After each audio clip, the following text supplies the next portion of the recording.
into her own eye socket. Eleanor never knew how to read a room. All she knew was how to walk in and adjust the temperature. She kissed Sera's head without looking at her, then turned to face me, smiling with her lips but not her eyes. "You look tired," she murmured, just loud enough for Donna to notice. "Still carrying that baby weight, huh?" I laughed quickly and instinctively, because I'd spent my entire life trying not to react when she cut. Rick tried to divert her attention by asking if she wanted a burger or something to drink, but she waved him away like a fly. She seemed overly focused on surveying the party, as if she were inspecting a battlefield. The incident occurred as we were attempting to convince Sera to blow out her single candle. Everyone was crowded around the small table, phones out, and voices mingling with feigned eagerness. I leaned in close, smiling, and braced Sera's small fingers as she reached for the flame. Then my mother leaned down, her lips almost next to my ear, and said, "She's going to grow up ugly, like you." I did not turn to look at her. I did not even blink. I literally froze there, mid-smile, one hand on my daughter's small wrist, the other gripping my phone as if it were about to burst. The candle flickered. Sera produced a sneeze-like sound, and the flame went out. Everyone applauded. The moment has passed. But I did not. Later that night, after Sera had fallen asleep and the last of the icing had been scraped from the terrace, I sat on the couch, browsing through images as if looking for something specific. I didn't know what. Not at first. Then I found it. It was fuzzy and overexposed. My face was slightly tilted, my mouth in that strange half-smile you get when you're going to laugh, but something feels off. My mother was in the corner of the shot, just visible behind my shoulder. Her face was near to mine, lips curved like a hook, and eyes focused. She resembled a different woman. Nobody else in the shot seems to notice her. They were all concentrating on Sera. But I saw it. I saw her. I sat there staring at the photo for too long. Rick entered from the kitchen, drying his hands with a towel. "Looking through the shots?" he inquired. "Yeah," I answered without moving. "That one's cute," he added, referring to a photo of Sera with frosting on her hair. But I did not show him the second one. I did not say anything. I merely quietly saved it in a folder labeled Evidence, all uppercase. The issue about mothers like mine is that they make you wonder whether your memories are your own or hers. She had a way of twisting things, so I wasn't sure if I was overreacting or simply underhealing. But this time, I had proof. I had a snapshot of the exact moment my brain said enough. That was the first picture I removed her from. I opened my editing app, the same one youngsters use to smooth their skin and whiten their teeth, and I started tiny. I cropped her out. I removed her shadow. Then I went on to group photography, specifically backyard images. The one where she is seated near the grill. The one where she's holding Sera but not truly holding her. Arms stiff as if the infant was made of knives. Delete. Crop. Overcoat with paint. It became addictive, like cleansing a wound you were unaware was still bleeding. The following day, I printed 10 of my best photos and displayed them in Sera's room. Every single one of them, beautiful, bright, cheerful, and devoid of Eleanor. Donna messaged me a few days later. "Hey, where's the picture of Mom holding Sera? The one from the cake didn't come out?" I replied, which was technically correct.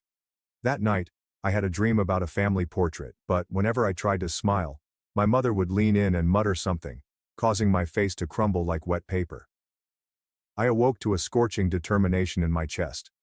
I was not going to let Sera grow up hearing the same poison I had.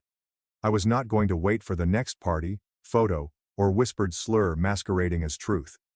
I wasn't going to let my mother write herself into my daughter's story the way she did mine, with a harsh tongue and a crooked smile. And if she didn't want to love Sera properly, she would not love her at all. I took out my phone and began looking through every album, memory, and location my mother had ever touched in digital form. And I started erasing her, image by picture, word by word, memory by memory, because revenge doesn't always have to be overt.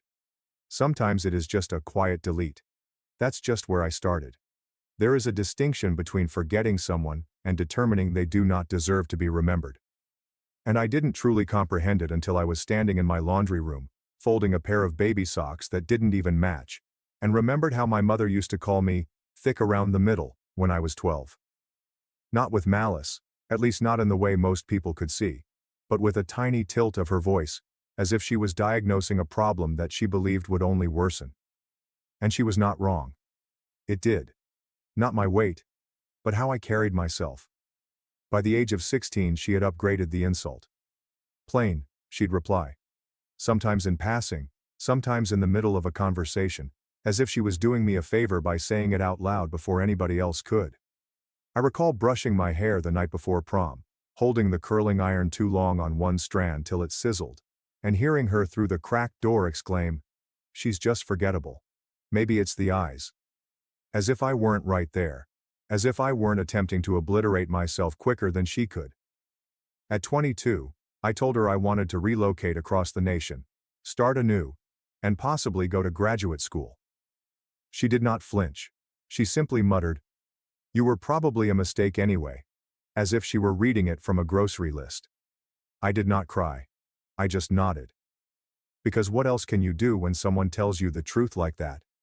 You either let it soak into your bones or spit it out before it sticks. I let it settle.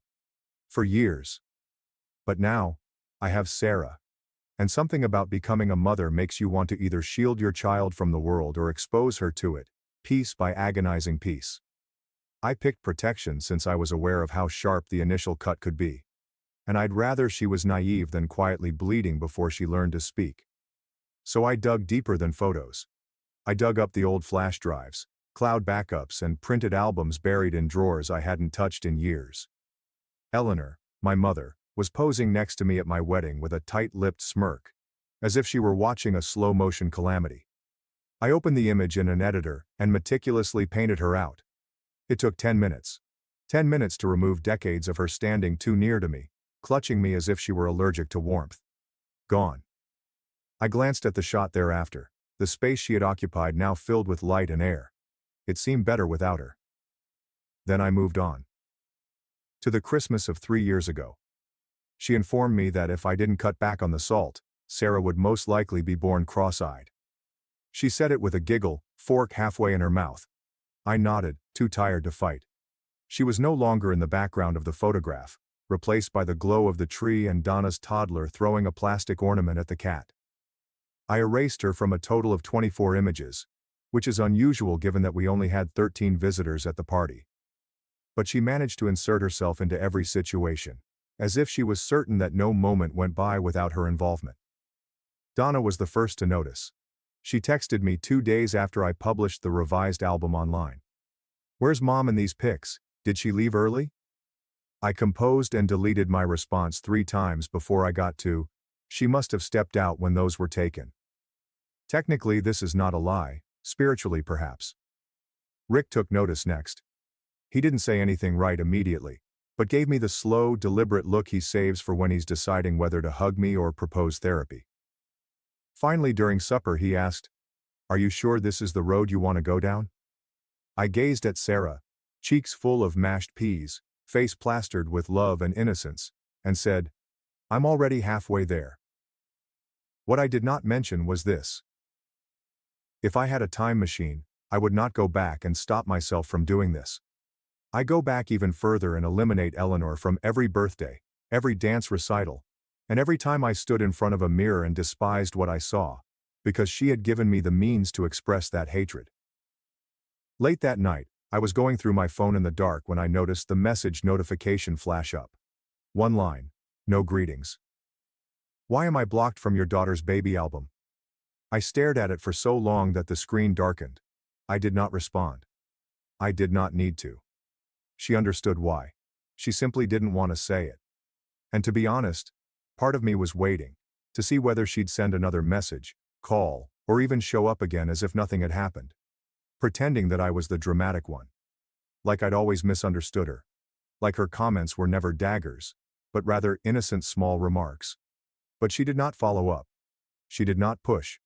Because she must have known, deep down in her cruel little chest, that I wasn't flinching this time. This time I was chopping.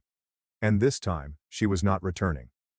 There is a type of vengeance that does not include broken glass or shouted voices, and does not result in bruises, shredded garments, or tire marks in a driveway. It comes on slowly, like poison in a cup of tea, something that tastes nearly good before making you sick. And when done correctly, no one can track it back to you. That's how I began dealing with my mother, as if she were a silent infection that I was finally addressing after years of pretending I wasn't sick. Yes, it started with the photographs. But it did not end there. Removing her face from images was simply the beginning. Underneath that surface, the rot permeated everything she touched. And I wasn't finished pulling it out yet. First, I excluded her from the family calendar, which Rick and I used to keep track of birthdays, appointments, preschool visits, medical checkups, and holidays. I removed her email address from the invitation list. She deleted all of the events she had previously been invited to. She wiped away the repeated reminders of her presence. Then I altered the location of Sera's daycare picnic, and only shared the new information to people I trusted not to share it. When Donna inquired as to why the address had changed, I explained that they were experiencing plumbing troubles. That was enough to please her. Nobody doubts logistics when it comes to infants. Everyone assumes that the mess belongs to someone else. Rick was watching me out of the corner of his eye, much like a man watches a lady who has started carrying a knife. I'm not sure whether she's defending herself or preparing something worse. One night, while Sera was sleeping and I was lying on the couch retouching another old shot, he asked me, "Are you going to tell her?" I did not look up from my screen. Tell who what? He gave me the worn look I'd come to expect. The one that screamed, "Don't act dumb, Jenna. Not with me." So I closed my laptop and looked into his eyes. "Are you going to tell your mother why you're cutting her out of everything?" I did not respond right away, because there was too much to say, and none of it came across the way I needed it to. So I simply shook my head. "She doesn't deserve closure," I finally stated. "She never gave me any." And that was the most honest sentence I had spoken aloud in months. I didn't receive any closure when she told me I was prettier before my teeth came in. I was 10 years old, standing in our hallway in a new pink dress, beaming because I finally had sleeves that weren't stretched out hand-me-downs. She glanced at me and said, "You used to be cute before those teeth." She treated me as if I were some wrecked adult she no longer wanted. I didn't find closure when she mocked me for crying at my own graduation, or told me that no man would ever marry someone so emotional. And I didn't receive any closure when she claimed Sera would grow up to be ugly like me. So she wasn't receiving courteous phone calls. She wasn't receiving a formal announcement. She would figure it out in the same way the rest of the world does, via absence. Absence, however, carries its own weight. It fills the room like smoke. Slow and undetectable at first, then stifling when you realize you've been waiting too long to move. She must have felt it too, because less than a week after I kicked her out of the picnic, she showed up on my doorstep. It was late Thursday afternoon, the light was softening, and the fragrance of sun-warmed mulch rose from the flower beds I hadn't touched since spring. Sera was playing with a bucket of toy blocks on the floor, humming to herself in that delightful nonsense language that toddlers use before words make sense. Then the doorbell rang. I recognized who it was before I opened it. Eleanor stood there clutching a gift bag that appeared to have come from an extravagant downtown boutique, complete with glittering handles and ribbons instead of wrapping paper. She wore her frozen half-smile, which she employed when she wanted to appear warm, but didn't have the energy for. And I will say this for her. She did not begin with a question, an apology, or even a joke. She simply said, "Thought I'd drop by." For Lily. I remained in the doorway and did not move aside. I wasn't going to make it simple. Inside, Sera stopped humming. She looked up, then toward the door, then back down, as if something in her little head wasn't quite right. Eventually I let Eleanor in, more out of morbid curiosity than grace. She tried to approach Sera carefully, crouched next to her, and holding out the bag like a wicked fairy godmother dispensing curses disguised as candy. But Sera didn't approach her. She did not even smile. She glanced at Eleanor for a few long seconds before returning to her blocks and picking up the green one. As if the moment had passed. I saw my mother's face flicker in perplexity, the corners of her lips sagging just slightly, not enough for most people to notice, but I recognized every crease in her face, every breach in her armor. She waited for Sera to get closer, for that innate infantile need to reach out to a familiar adult. But it never arrived. In that instant, something sharp and decisive clicked into place. Because even babies recognize when love is not genuine. I took the gift bag from her hands without saying anything, placed it on the table without peeking inside, and said the only thing that needed to be spoken. "I think it's time you left." She did not argue. She did not yell. She only nodded once and turned around, her heels clicking against the hardwood as she walked out of the house as if she had somewhere more important to do. However, she didn't. Not anymore. Because I wasn't going to burn down the house with her inside. I was only making sure she never got a key again. I always assumed that if anyone was going to support me, really step up and say, "Yeah, she did that. I saw it too. She said those things." It would be my sister. Donna was the one who experienced it beside me. Grew up in the same tight house, with the same oppressive restrictions and chilly silences that lasted longer than they should have. She was present when our mother called me dramatic for crying during Dad's burial, and then brought her into the kitchen to whisper, "Thank God it wasn't you, sweetheart. I couldn't handle that." She was there when Eleanor would criticize my appearance before turning to Donna, with a smile so warm you'd swear it came from someone else's mouth. We used to laugh about it in our 20s, laying on the floor of my flat with cheap wine and takeaway, calling her Jackal and Mom, when we were courageous enough to do so. But we never dug deeper. We never asked why Donna received the gold while I got the gravel. So when she eventually texted, "Can we talk?" I knew what was coming. The guilt. The perplexity.